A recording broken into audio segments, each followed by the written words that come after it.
We should be maybe live. And I'm going to record this here. I'll shut off our pause music. And I think we are officially live on all the Zoom recordings, Facebook Live, all the other places in the cloud that things go. And we'll jump in here and welcome everyone to our MEA Speaker Series event, talking about Eagle River seat for the MEA board seat. We're really excited to have our wonderful panelists with us here tonight. I'm Melissa Hoyer. I'm the Executive Director of the Susitna River Coalition. We have been really involved in MEA elections for the past couple years. We have done a number of these speaker series events now. We feel that public engagement and participation in elections is really important. It's a really key spot for individuals to be able to voice where they think their electricity is coming from, how it all works together, what projects should or shouldn't be developed. And really, we have a really unique opportunity as members of MEA to have a role in some of these decisions, and electing board members from our regions is really important. And so we're happy to host folks here and ask some questions and give the audience opportunities to ask questions as well. So I'm gonna let Very introduce herself, who is our co-host in just one moment. I was gonna say just a quick overview of how we're gonna go through things. We're gonna jump right into panelist questions tonight. And then after the panelists ask questions, there'll be a chance for audience members to ask questions both via Zoom and through Facebook Live. So feel free to type in your questions as we're moving along. And then after that, we have Julie Esty here and with MEA, and she'll talk about what it is to be an MEA member owner and how the cooperative works, how the election cycle is working, and answer any questions any members might have about the utility in general. And with that, I'll turn it over to Very. Thanks so much, Melissa. And hi, good evening, everyone. Thank you so much for joining. If you're joining on Zoom or on Facebook, we're so excited to have you here. My name is Very DeSuvero. I'm the Executive Director of the Alaska Public Interest Research Group, or AKPIRG. We're a statewide nonpartisan nonprofit organization, and we're consumer advocacy and public interest focused. So this is really co-op electric utility elections sit sort of at the center of that, right? Because it's consumer advocacy, because we're all ratepayers, we all have a bill to pay. And we also get to elect people. We get to hear from people who want to make our utilities better, make our rates more affordable, and make sure that our energy is coming from where we want it to come from. So I'm really appreciative to all of you. And I want to also, as we go into this discussion tonight, I really also want to understand, as you all are running to become stewards of the MEA board, the lands that we're on that we're able to live on right now have been made that way by the ongoing stewardship of Ahtna and Dena'ina people in the MEA service territory. And so I'm really excited to think about stewardship and what that means, particularly with that context. So given the fact that none of us want to hear Melissa and I talk this whole time, I now want to turn it over to the three of you, Jackie, Mark, and Stephanie, to do a quick introduction. And I'm going to be the mean timekeeper for the evening. So I will be waving to you on screen to let you know there's going to be about 2 to 2.5 minutes for introduction. So I will first turn it over to Jackie to start.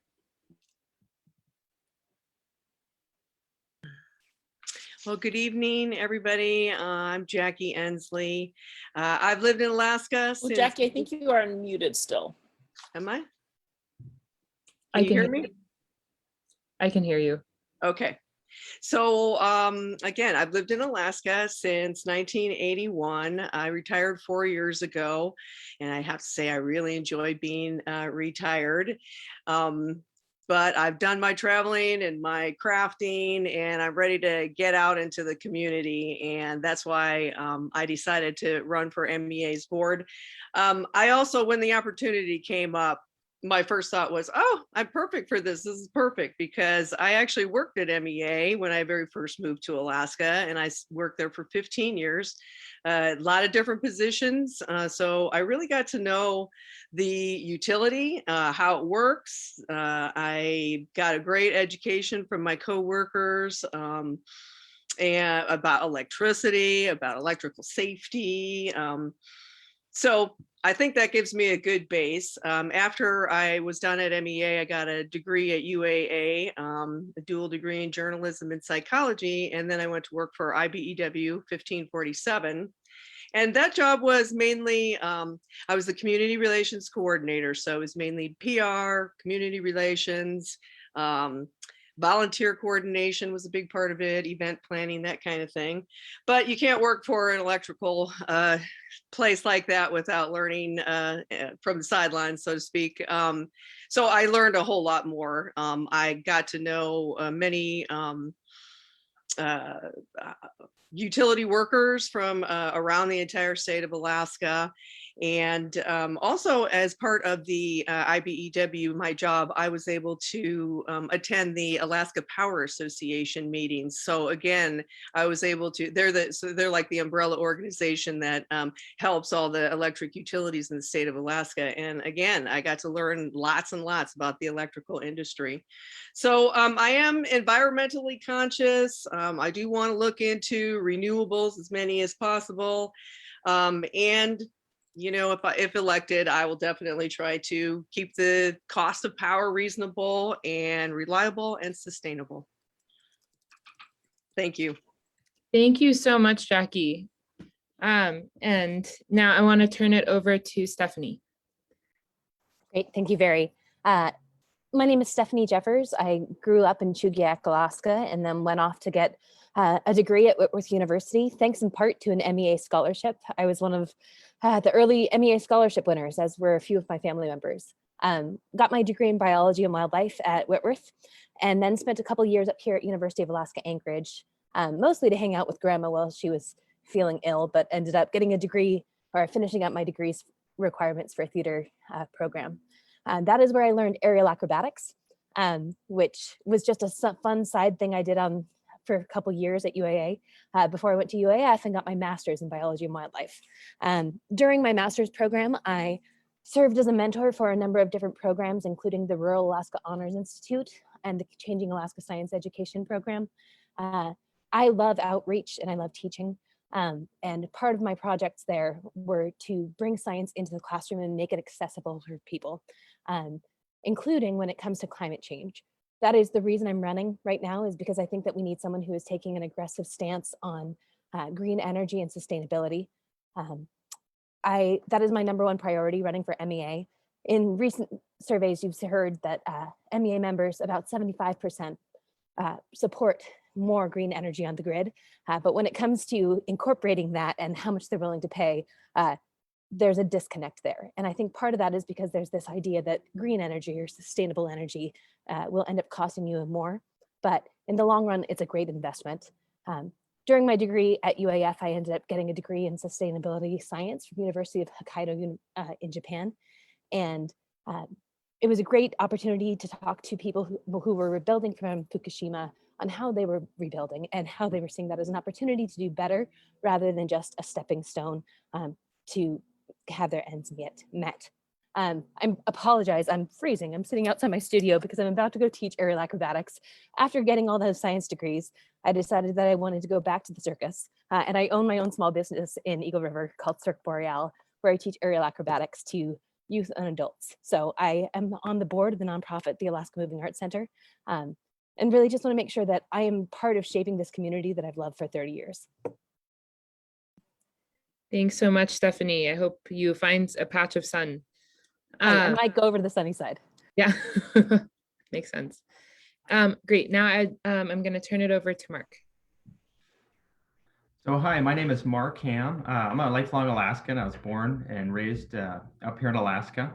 And So I did leave Alaska to go get a degree. I got an undergraduate and a master's degree in accounting, and decided I wanted to come back to Alaska. I could have probably gone anywhere with that degree, had offers other places, but truly I love Alaska. So that was really no question at all.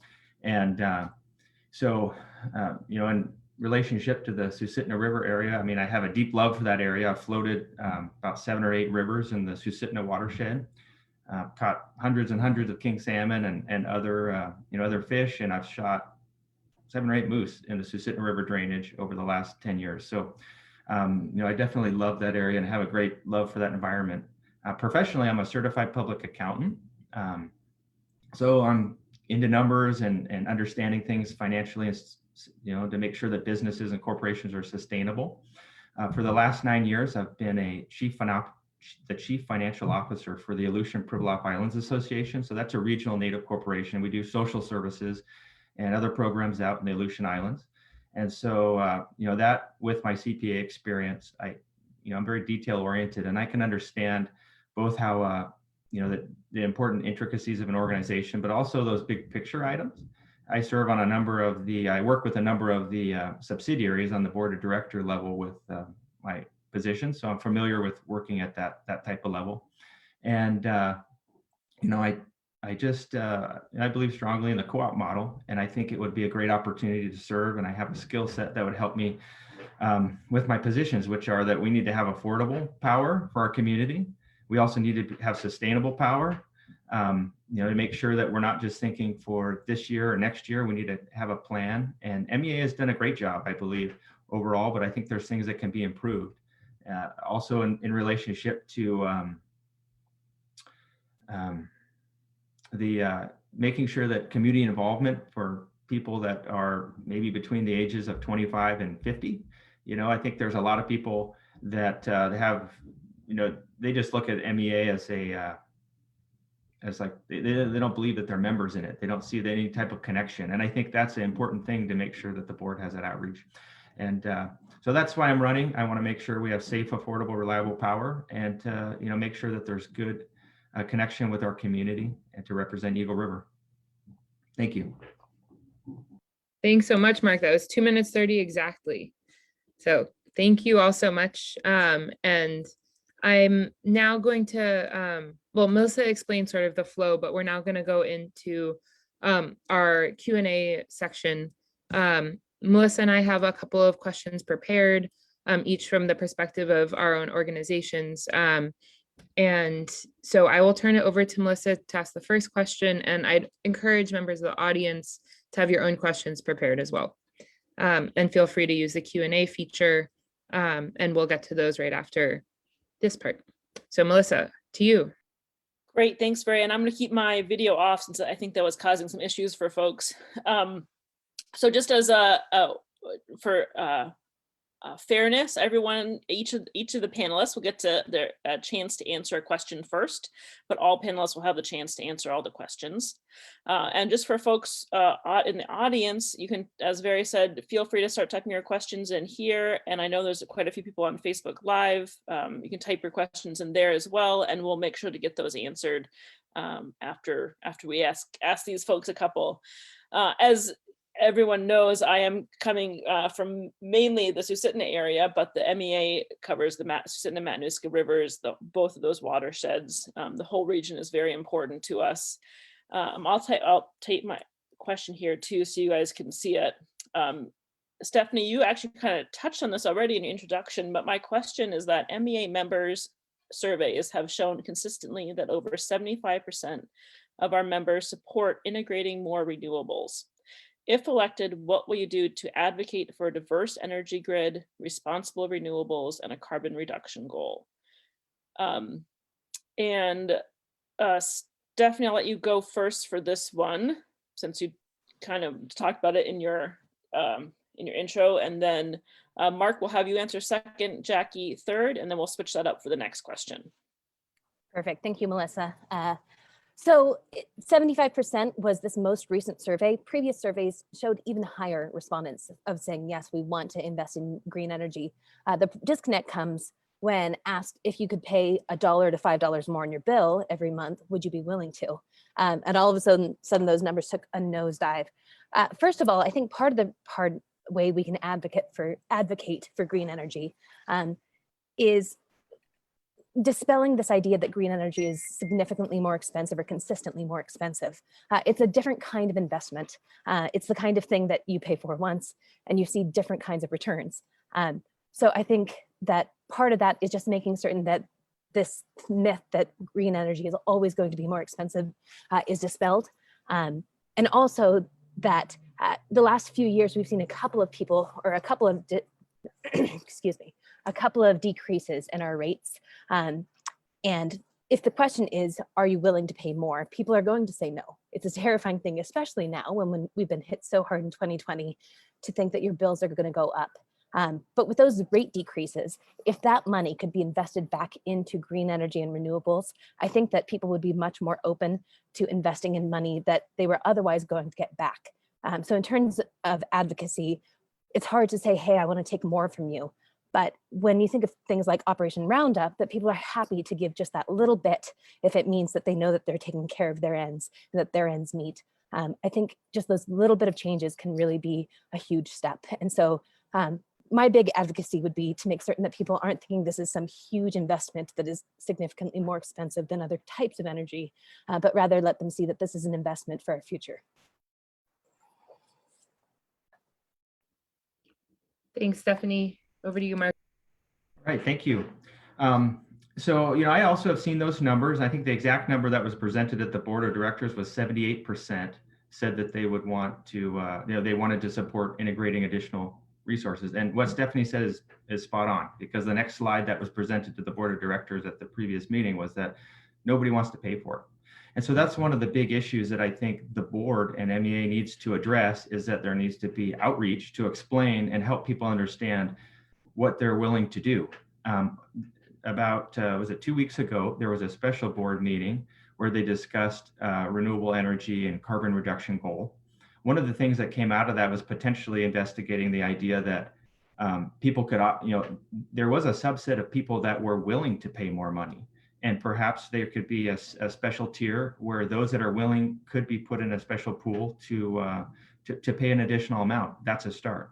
I think another thing is we need to make sure that the state of Alaska and that the Mat-Su Borough is continuing to encourage independent power producers. If you look at MEA's grid, quite a few of the recent and successful renewable power that we have, we're talking about the solar farm that's up in Willow, or the South Fork Hydro, the hydropower plant that's up on the South Fork of the Eagle River. I mean, those are all independent power producers. And so we need to continue to encourage that. MEA is going to have some challenges for sure if they need to go out and take out $200 million in debt to do another project. From a financial standpoint, we have 30 years worth of bonds that need to be paid for, or long-term debt. So there's some significant issues there, but I think outreach is key, and encouraging the independent power producers, and also making sure that net metering continues so that people can produce power at their homes with wind turbines and solar energy and all those things. Taking a combined approach is what I think. And also an additional thing is, I think we also need to make sure that, and MEA is in support of this, is to continue working with the Bradley Lake Hydro. There has been discussions about making that even more effective, increasing the size of the dam. I mean, there's a lot of great things about Bradley Lake.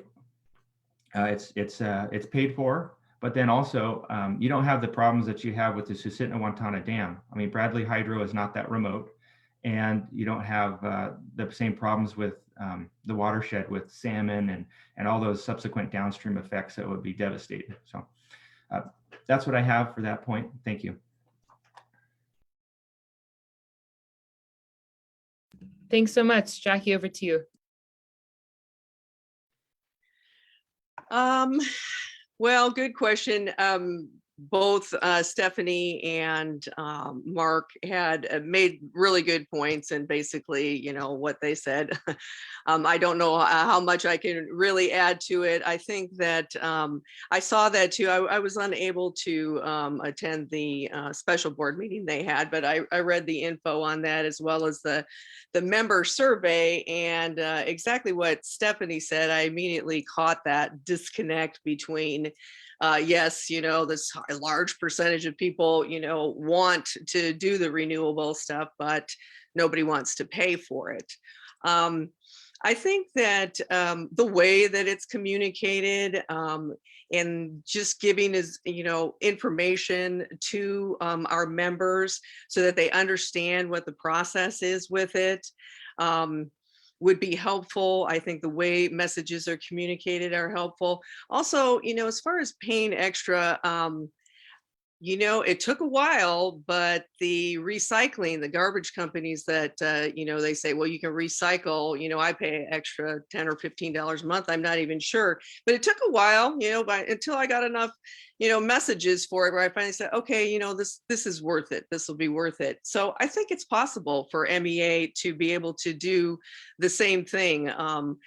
You know, eventually get to the point where people would be willing to pay to have more forms of green energy.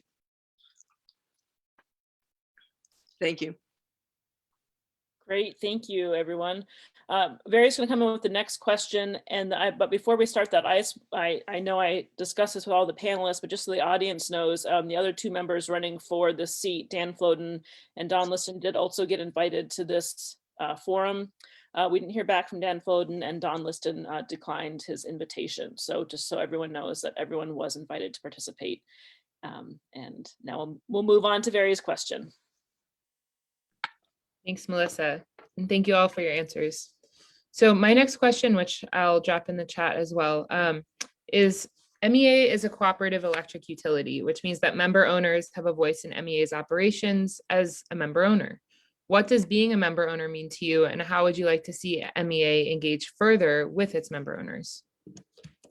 And I believe maybe we can do Mark and then Jackie and then Stephanie. Keep it rolling. All right, so what does it mean to be a member owner? You know, I think a member owner is, you know, it means that we are part owners and we have direction in this. We have a say. And I think MEA does a good job at that. Every meeting they have at the beginning of their board meetings, they have a persons to be heard agenda item. Sometimes nobody's there, but sometimes other people show up. And I've been watching the board meetings for the last about 9 months.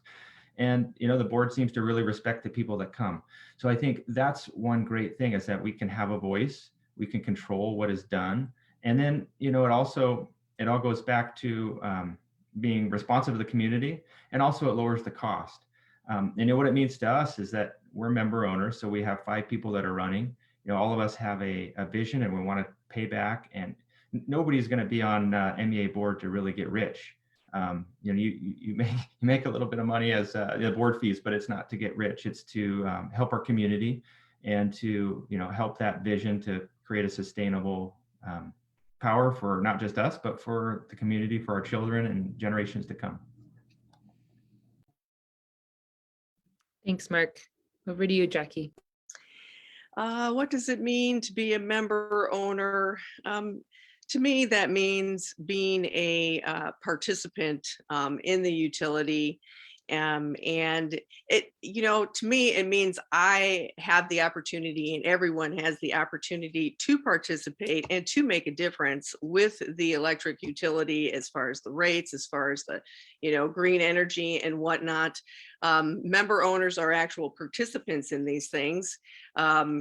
It also, being a member owner means that we get to have these elections, and we get to decide who's going to be in our board of directors, and we, you know, our opinions are taken into consideration by MEA's board. And the other thing about co-ops, I just think is, you know, is the helpful attitude that's behind it. It's kind of a, they came together as a way to get electricity because they couldn't get it. That's why these co-ops were formed in the first place. So there's just this, help your neighbor kind of attitude about being in a co-op that I really like and enjoy with MEA. So thanks. Thanks, Jackie. Go ahead, Stephanie. Yeah, Jackie hit on the great thing about it being a co-op and being part of the community. I remember going to the meetings as a kid and as a family, and we'd go and there'd be the part where everyone spoke and where you'd get to go see the new equipment and then trucks and whatnot. But it was a community thing, and it got the community together. It invested in people like me and my siblings who got scholarships and went back to school and then came back to Chugiak and Eagle River to be involved in the community. We also have things like Operation Roundup that just founded the Chugach mountain bike riders. MEA is part of the community, and that's what it means to me to be a member owner. We get to say how our co-op works and how we want our community formed. How I would like to see MEA further engage with member owners. I'd like to make it a little more accessible to see or to be part of the decision making. The annual meeting is a great opportunity to do that and have your voice heard. Mark had mentioned the special meeting and listening to the special meeting last week. And there was some issue with people being able to speak versus being able to just listen in. It was super informative, and I'm grateful that it was open to the public, but making it more easy to communicate with the board in particular about what decisions are being made. I will say they have done an amazing job with outreach with things like Facebook and different community informational events like Operation Roundup is the one that I keep going to, but also clearing trees with the power lines and being good about letting people know these are services we provide. This is how we can be involved. This is how you can be involved. I would just like it to be a little bit more accessible when it comes to your voice being heard so that you know who you can speak to, because it is a co-op and it is a board member who lives right next door to you. So it'd be nice to know that it'd be nice if everyone could tell who their MEA board member was that represented their area. Great. Thanks so much, Stephanie. Turn it over to Melissa for the next question. Great. Thanks, you guys. These are great answers. Jackie, we'll do this one first, and then after this, we'll open it up for member questions. After this round, we'll open up for member questions. So folks out there in the audience, if you have questions, feel free to start thinking about them and typing them in. We'll get to those ones next. So this next one is related to the Susitna Dam. In 2011, the state of Alaska resurrected previously discarded plans to dam the Susitna River, 87 miles north of Talkeetna. The estimated price tag to construct the dam is between $5 to $8 billion. While this project has been shelved, it has continues to be brought up every session down in Juneau, and with current potential development projects happening, the likelihood of this project actually coming to fruition, becomes more likely than it might have appeared in the past. Because this is a state project, the public and the ratepayers would foot the bill. Do you support the construction of the Susitna-Wautanna Dam, and what would be some alternatives that you would think about to meet some of these growing energy demands? Okay,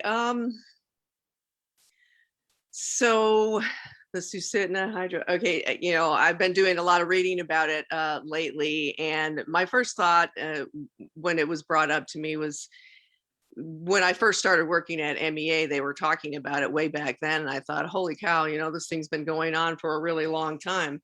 And yeah, the price tag is pretty big. I would want to do a whole lot more research before I would make a decision one way or the other on whether I supported the dam as far as being a board member of MEA. If it was just me, my own personal opinion, I would definitely say no to the dam, mainly because I don't really believe that something that large could be done without lots of environmental damage. However, as a board member, I would have to take the board or the members' opinions into play, as well as the financials of it, and how's it going to affect the ratepayers, that kind of a thing.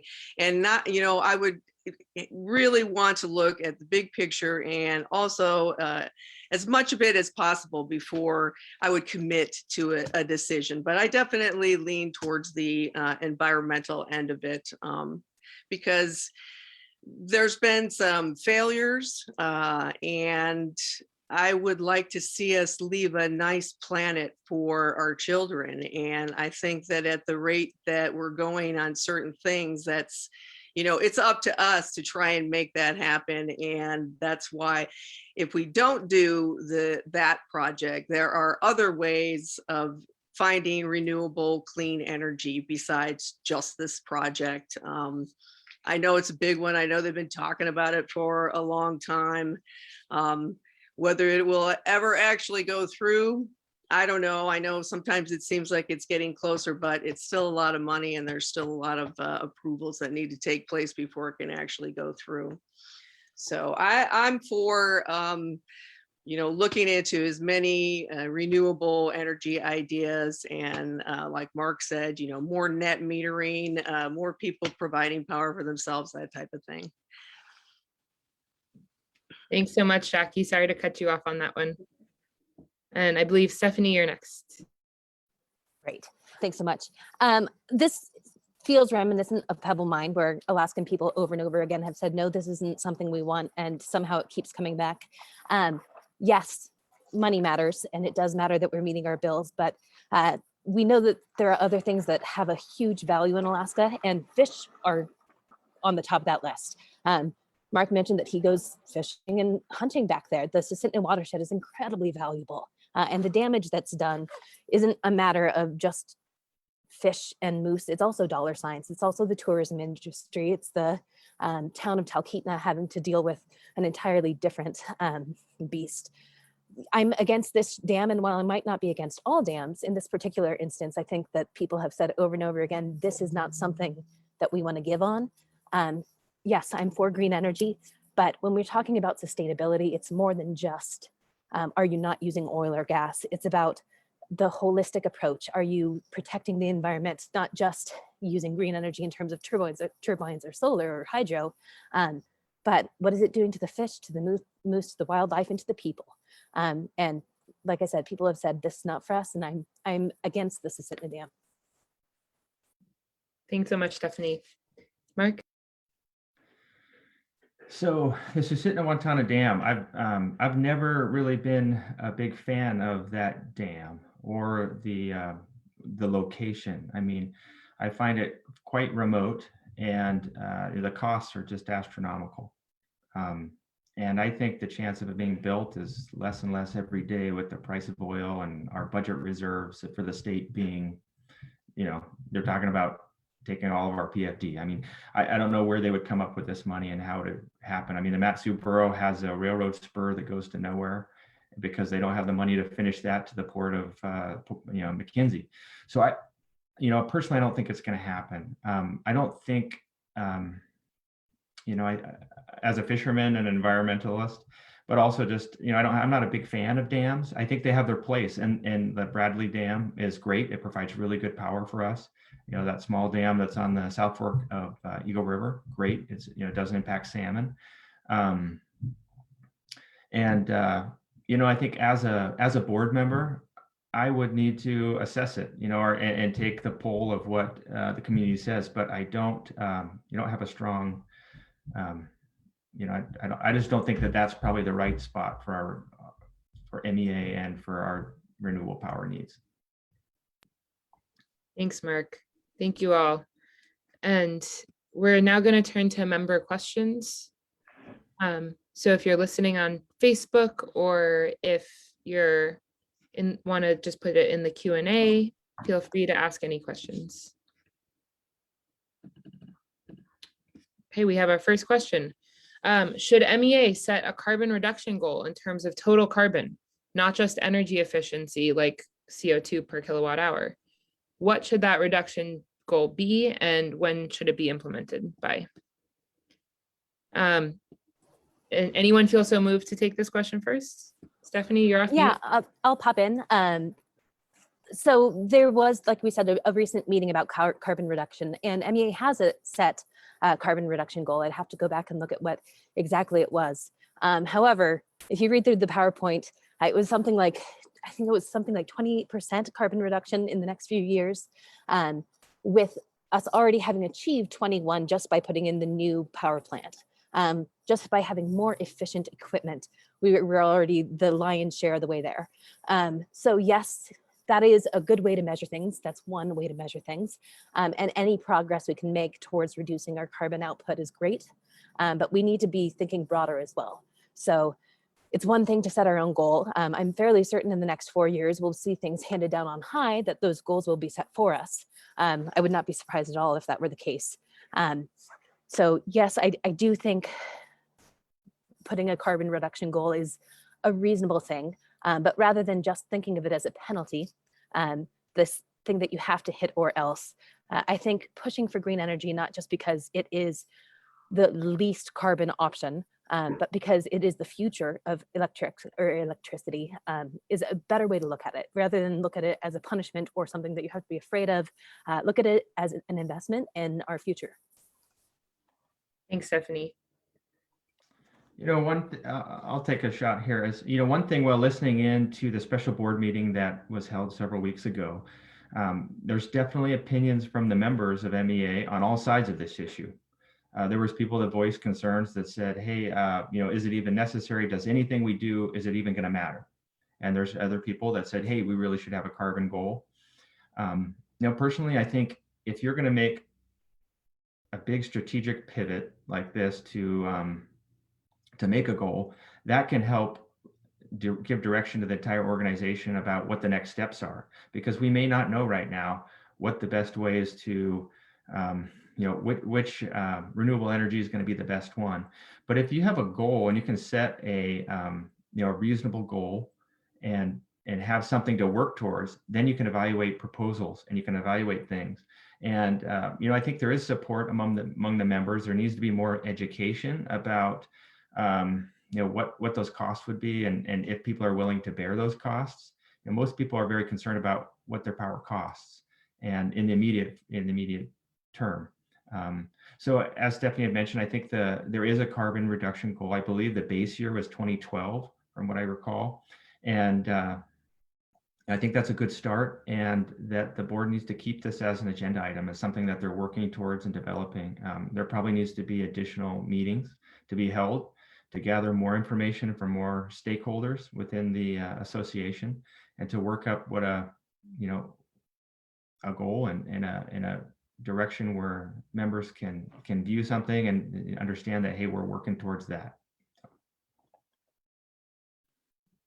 Yeah, so I saw the information in the survey, and I thought that the goal was pretty low, and I just feel like we could do better. We could do better than that.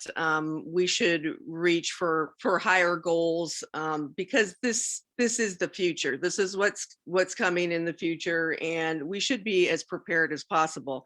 I agree with Mark that, you know, there are definitely a lot of opinions out there, and as always, you know, to be a member of this board, you've got to take those things into consideration. Well, and also what Stephanie said about, you know, this may be set for us, you know, in the future, we don't know, but I think it's something that needs to stay in MEA's in the headlights, and something that we need to continue to do research and evaluate and see if we can't raise that goal a little bit higher. Thanks, Jackie. And thank you to our question asker. Are there other questions at the moment? Looking on the Facebook Live as well. Yeah, I I think- don't, go ahead, sorry. I was just going to pop in and say, from that meeting, it says that the goal currently is 28% reduction by 2030. Yeah, so 28 by 2030. And as I said, I'm pretty sure Klutna Hydro reduced it something like 20 some percent. But I'm sure Julie can answer that for us in a second. That's right. Well, maybe while you all are thinking of other questions, I will ask my final question. So beyond its responsibility to its member owners, MEA serves ratepayers who are not member owners. So for example, renters who all live together and only one person is the MEA ratepayer in that case. In addition, MEA has entered into a tight power pool agreement with Chugach and helped create the implementation committee for the Rail Belt Reliability Council. Full disclosure, I'm part of that, so that's why I get the special shout out here. So how do you see MEA's obligation to serve those who are not specifically member owners, but still connected? And since all three of you have had a chance to go first and last, is there anyone who would like to take this first? Sure, I'll take it. Great. So as a public utility, there's responsibility to serve everyone. And you can't pick and choose who you serve. You know, you need to serve people regardless of any of those protected classes, you know, or individuals. And so obviously we're kind of owned by member owners, but we still have an obligation to serve the public at large. And you know, that obligation includes, you know, all those things to make sure we have reliable power and we can get the power back on when there's an earthquake and all those sort of things to protect the safety and livelihood of our community. I mean, power is one of the underlying fundamental things that we have in our modern existence here. And so there's an obligation of MEA to kind of uphold that. And, you know, the same as you would have for water and sewer and those other type of things, regardless of whether someone's a member or not. There's just a trust responsibility that is bestowed upon a MEA as a public utility. So, and I think so, as what that means as a board member, you just need to understand that you're making decisions for the community at large and not just specific members, or I mean, you're working for the member owners, but also for the community at large, and you need to do what's best for the community. Thanks, Mark. Yeah, I agree with pretty much everything that Mark said there. We do have, MEA does have a responsibility to serve the public. And when it comes to renters, there may be renters there, but somebody owns the house or the residence. There's an owner. And so MEA, you know, in my previous experience at MEA, they had to create a relationship with those landlords because you know, if the renter doesn't pay the bill and you want to turn the power off in the middle of the winter time, well, you need to talk to the landlord first. You know, somebody owns that house. I think it's just a matter of working with all the various groups of the, you know, demographics that are within the community. We are a public utility, and we do need to serve the whole community, whether they're members or not. And always keep in mind that, you know, you're serving electricity to a place, whether it's a renter or not, that somebody owns. And we should, you know, take that seriously. Thanks, Jackie. This is my 34th year living in Chugach Eagle River, not counting school and going away for school, but this is the first house I've lived in that I've actually had my name on the bill.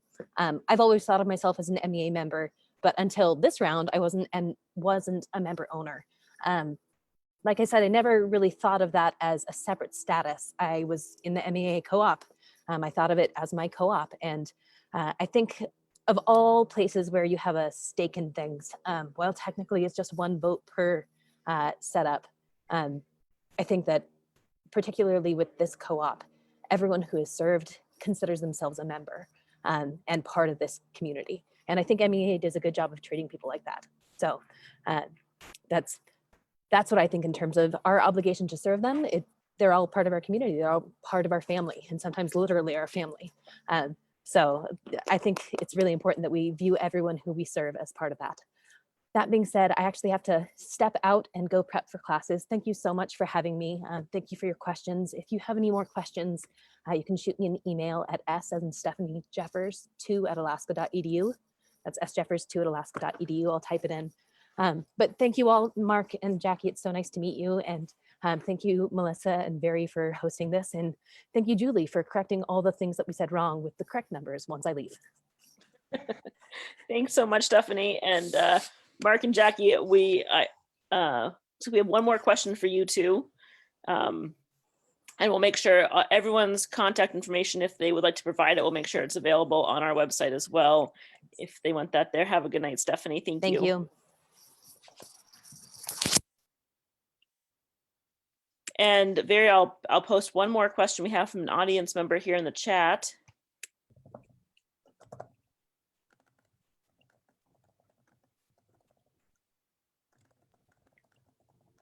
And I can step in and answer that. So, and I don't know if Mark or Jack would like to go first. MEA carbon reduction goal was in terms of energy efficiency, CO2 per kilowatt hour, and not total CO2 emissions. 28% was basically a flat line from now until 2030. Given that a number of members, total load, will increase, the 28% will actually increase total CO2. Please discuss. And this will be our last question until we go in, and next we'll go on to, and lead into Julie. Mark or Jack, would either of you like to answer this question first? Yeah, I'll go ahead. I think, but you know, I don't really know for sure, but cost-wise, MEA might be trying to save money by not making the goal very high, or as this person has said, that, you know, in actuality the total CO2 will increase. You know, if that's truly the case, and there is, you know, that big difference, then I think that's something that should be discussed by the board. And as I said before, I just think that MEA could do better on the carbon reduction. I think we can do better than that. I just think that the number's too low. Great, thank you, Mark. Sure. You know, I'm just reading that and trying to make sure I really understand that question there. But you know, I think this is a challenge, because in the intervening 20 years between that goal was made, the population and the growth is going to increase significantly. So it's not just a matter of taking what's available right now and creating additional efficiencies through education to the public and reducing capacity and building more environmentally friendly electrical generation facilities. You also have to, it's an even bigger goal, because you have this growth that's happening, especially Matanuska Susitna boroughs, one of the largest and fastest growing boroughs, or areas in the state of Alaska. So this is something that I think I need to study more, and I think I'd like to learn more about it. It's easy to say, hey, we want to have reduction, and I think we do, but we have to understand too, kind of the backbone of our power generation right now is fossil fuels all across Chugach Electric and MEA. That's the backbone. We can't supplement it with 20+% of renewables and through these others, but there are some big fixed costs and challenges that we have to deal with to make sure that we can balance that affordable power and sustainable power. The MEA members voted on constructing the Eklutna generation plant. And so we're on the hook there for 30 years. And so if we just sit that idle, we still have to pay that debt, and we're going to have to cover those costs. And so, I think this is something I'd like to study more. And obviously, if people have been watching, you can tell that I have been learning more, and I attended the, that special board meeting we had and trying to learn more about this. And it's, like I said, this would be something I would look at and study as a board member. Thanks so much, Mark. And thank you both of you for staying on and for engaging with these, as well as to Stephanie, who answered a lot of these questions as well. So I want to make sure that you both have a little bit of time to make any sort of last statements on, just to wrap up. And then we're going to go to Julie, who has all of the knowledge of MEA, how to actually vote. So I will turn it over now to Jackie. So this is just my wrap-up statement then. Okay, well, I think that I have pretty good background as far as how the electrical industry goes and runs in the state of Alaska. But I do have a lot to learn, and I'm excited about learning it. I really want to give back to the community, and I have the time. I'm retired right now, and so I'm kind of, excited that I can look into these things and research them and have better answers and be able to make informed decisions that will be to the benefit or for the benefit of MEA's members. So I really thank you for having me today. I really enjoyed it. Thanks. I'd like to thank the organizations that put this on today, and it's nice to meet you, Jackie, and it was nice to meet Stephanie as well. And it would be an honor to serve Eagle River, Chugiak, and Birchwood on the MEA board. I believe I have the skill set and experience that would help me. I'm very detail oriented. I understand businesses and can help balance that with my love for the environment and make this organization continue on all the great things that have already been done, and to give good representation for Eagle River. And I believe that I'm the man for that.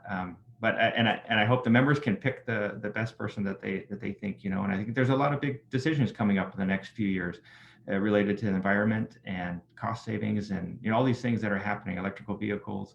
And I think it would be an honor to serve, and I would dedicate my time to it.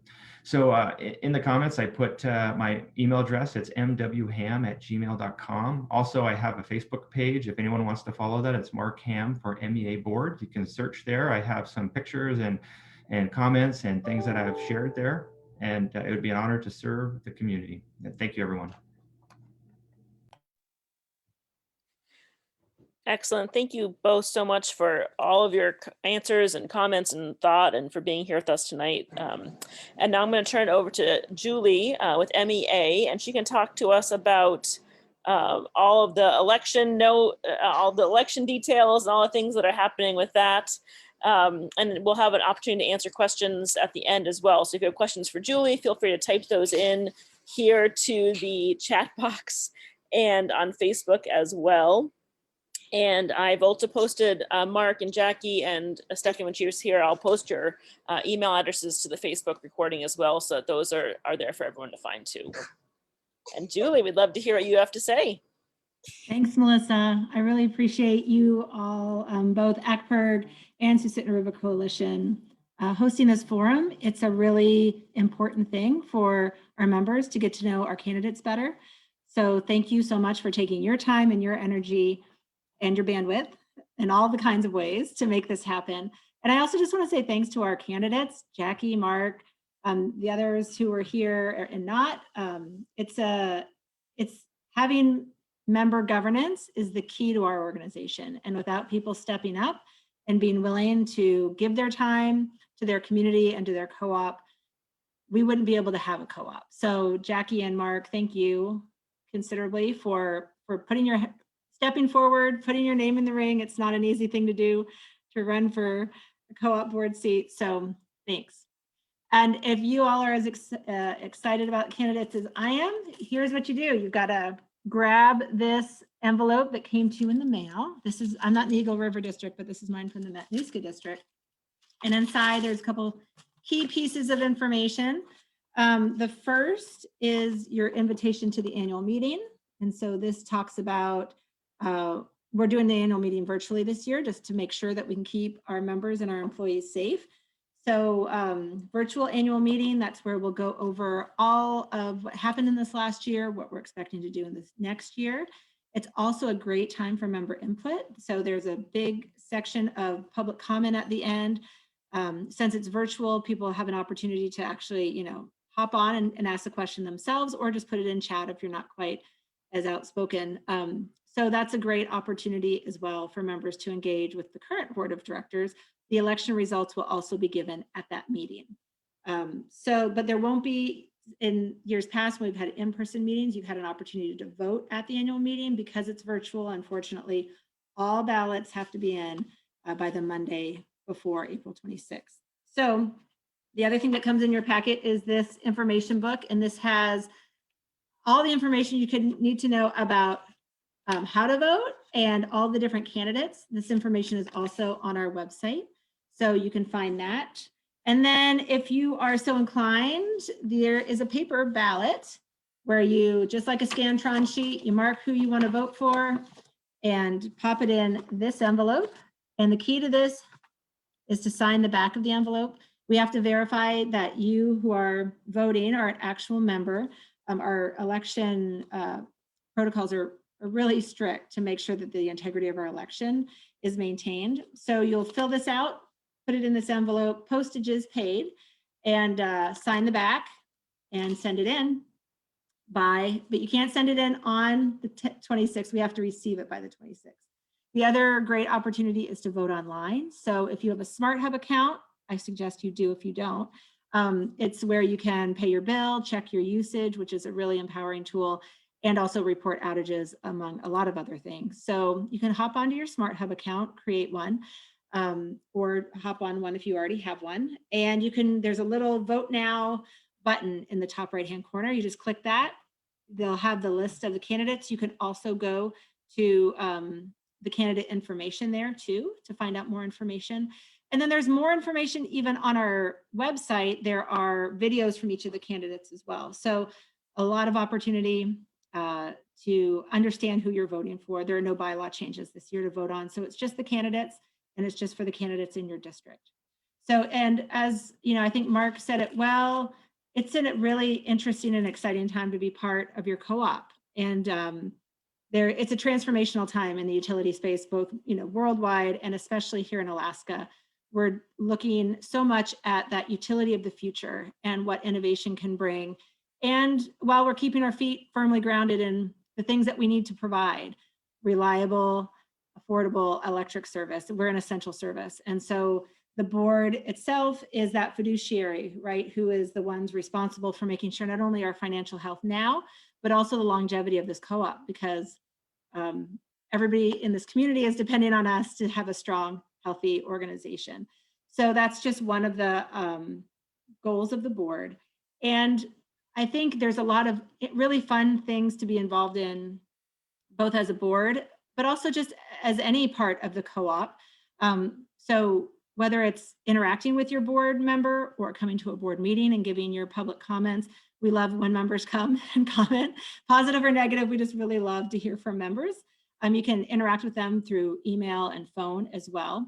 One of the biggest things you can do as a co-op member, and it doesn't take long, is just vote. So I just can't say enough how important it is for you guys to make your voice heard there.